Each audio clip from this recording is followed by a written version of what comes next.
ಕೇಂದ್ರ ಸರ್ಕಾರದಿಂದ ಜಾತಿ ಗಣತಿ ಮತ್ತು ಜನಗಣತಿಯನ್ನ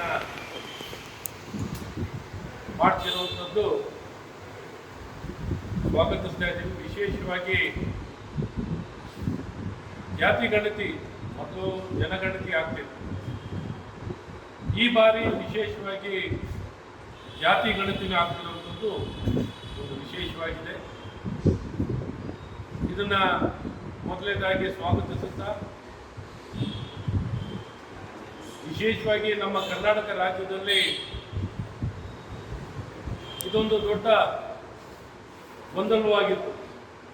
ಪ್ರತಿಯೊಂದು ವ್ಯಕ್ತಿನ, ಪ್ರತಿಯೊಂದು ಮನೆಯನ್ನ ಕಾನೂನುಬದ್ಧವಾಗಿ ಕೇಂದ್ರ ಸರ್ಕಾರಕ್ಕೆ ಅಧಿಕಾರ ಇದೆ. ಈ ಅಧಿಕಾರದ ಆಧಾರಿತವಾಗಿ ವ್ಯವಸ್ಥಿತವಾಗಿ ಈ ನಡೆಯುವಂಥದ್ದಾಗುತ್ತೆ. ಇಲ್ಲೇನೋ ಒಂದು ಕಡೆ ರಾಜ್ಯ ಸರ್ಕಾರ ಕಾಂಗ್ರೆಸ್ ಸರ್ಕಾರ ಕದ್ದಿ ಮುಚ್ಚಿ ಮಾಡ್ತಿದ್ರು, ಸ್ಪರ್ಶತೆ ಇಲ್ಲ. ಸೊ ಹಾಗಾಗಿ ಎಲ್ಲ ಗೊಂದಲಕ್ಕೆ ತೆರೆ ಎಳೆದು ನಮ್ಮ ಸಮಾಜದಲ್ಲಿ ಎಲ್ಲರೂ ತಮ್ಮ ಜಾತಿಯ ಸ್ಥಿತಿಗತಿಗಳು, ಜಾತಿಯ ಸಂಖ್ಯೆಗಳು ಇವೆಲ್ಲವೂ ಭಾಳ ಸ್ಪಷ್ಟ ತಿಳ್ಕೊಳ್ಳಿಕ್ಕೆ ಸಾಧ್ಯವಾಗುತ್ತೆ.